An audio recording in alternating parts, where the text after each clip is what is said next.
Halo, selamat pagi semuanya. Saya Arsenia Mensiana Nunik.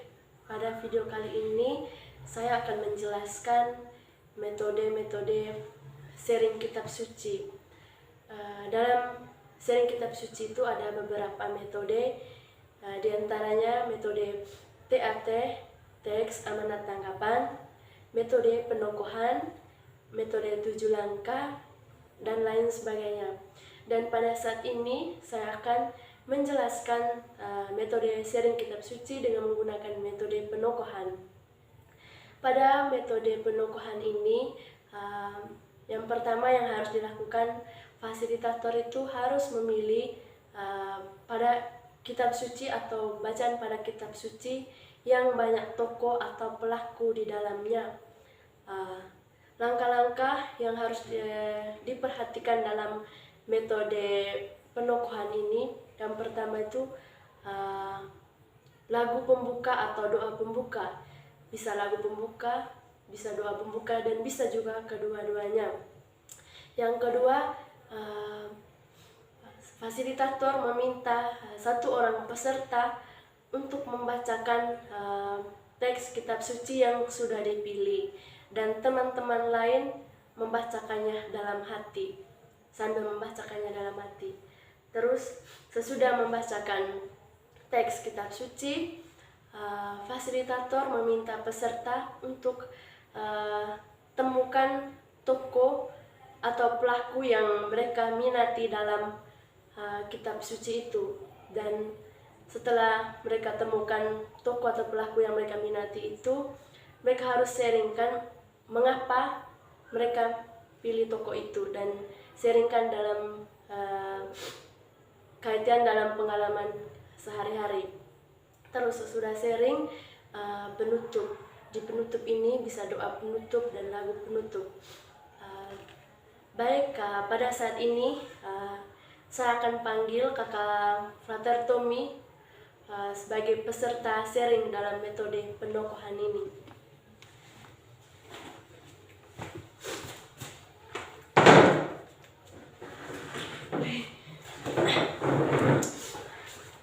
Baik, selamat pagi Kak Tommy. Selamat pagi Nancy. Sebelumnya terima kasih kepada Kakak Tommy yang sudah meluangkan waktunya untuk hadir bersama-sama pada saat ini untuk men-sharingkan dengan menggunakan metode penokohan. Sharing kita sebentar, bacaan kitab sucinya itu di Kisah Para Rasul bab 3 ayat 1 sampai dengan 10.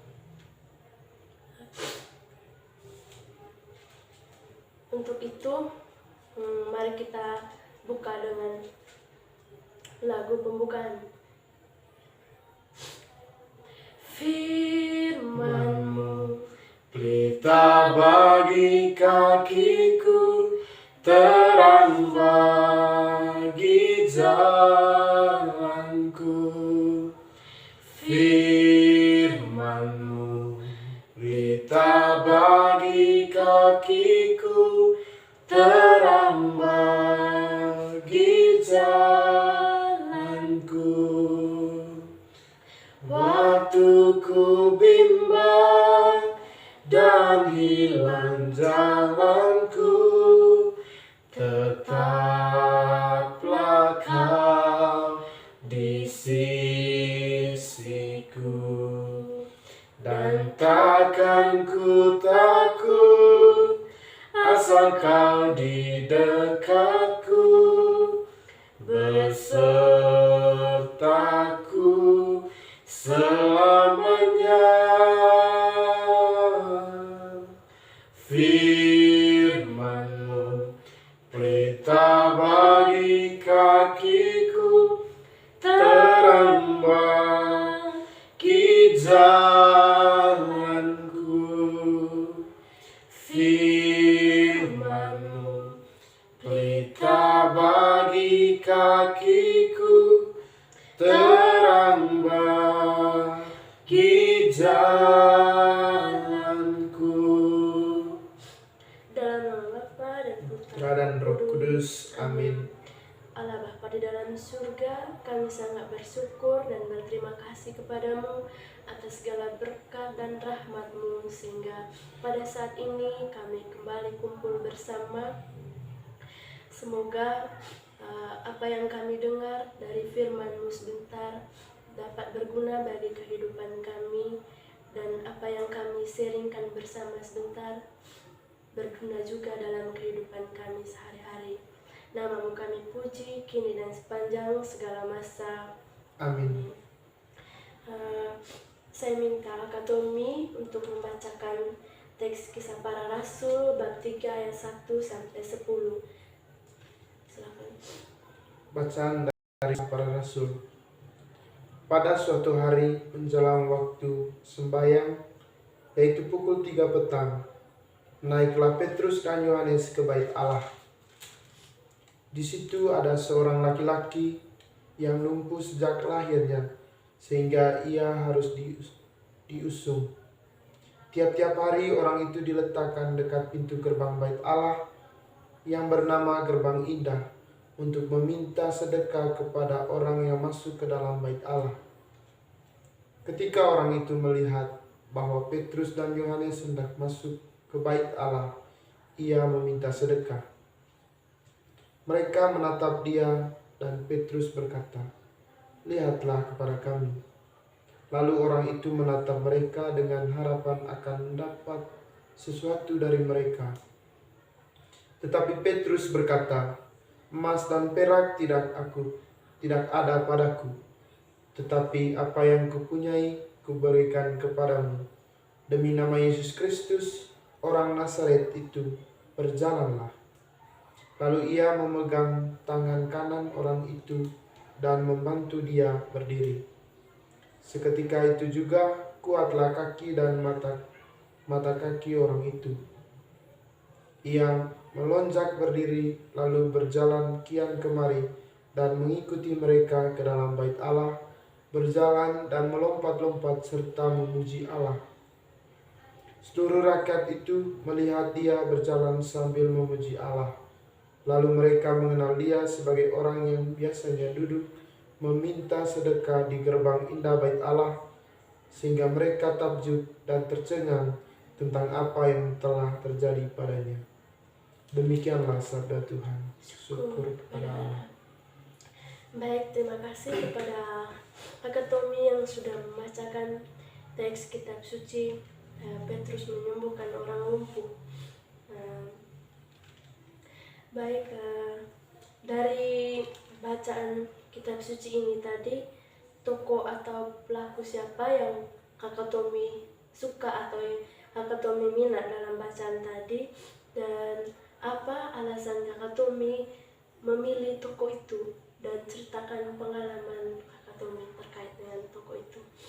Oke, baik, terima kasih Nancy. Yang tokoh yang saya rasa tertarik itu tentang Petrus. Tadi dalam perikop ini diceritakan bahwa Petrus membangkitkan orang yang lumpuh. Ini masih ada kaitan dengan pengalaman hidup saya ketika saya pergi berlibur di kampung.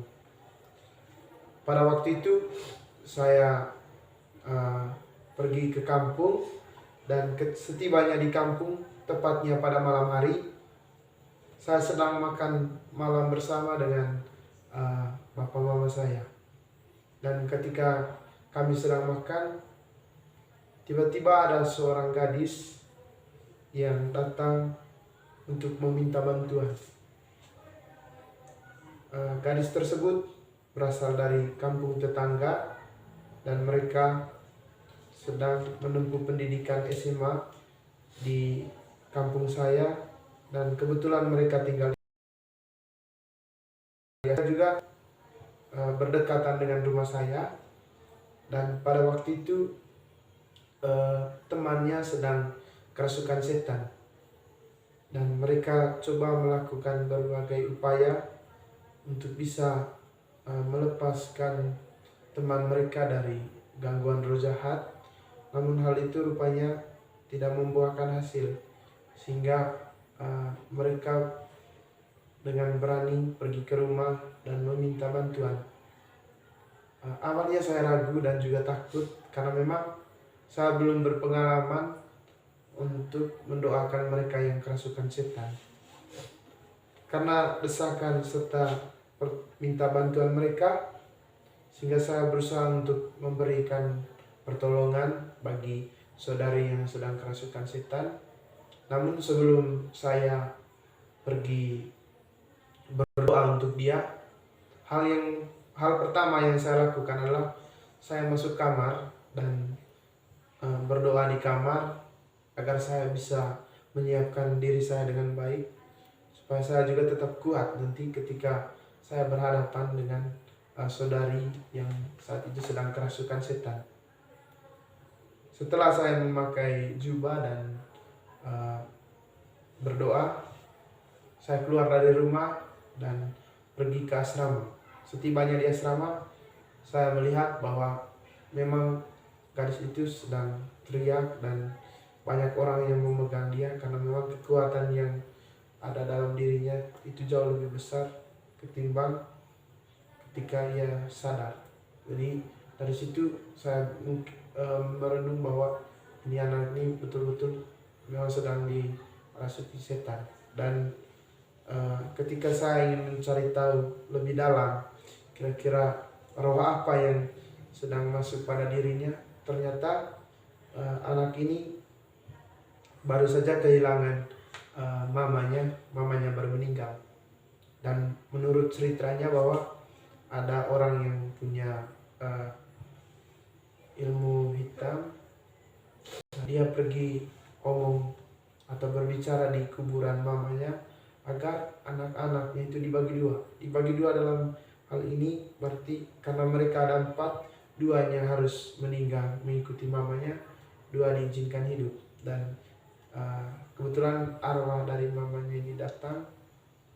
Entah, saya juga tidak tahu apakah betul-betul arwah mamanya kah atau roh jahat lain yang datang untuk membujuk dia agar mengikuti mamanya.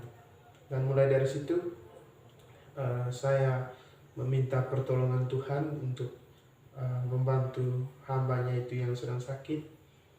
Dan setelah sesuatu yang luar biasa bagi saya, bahwa ketika kami selesai doa, anaknya langsung sadar.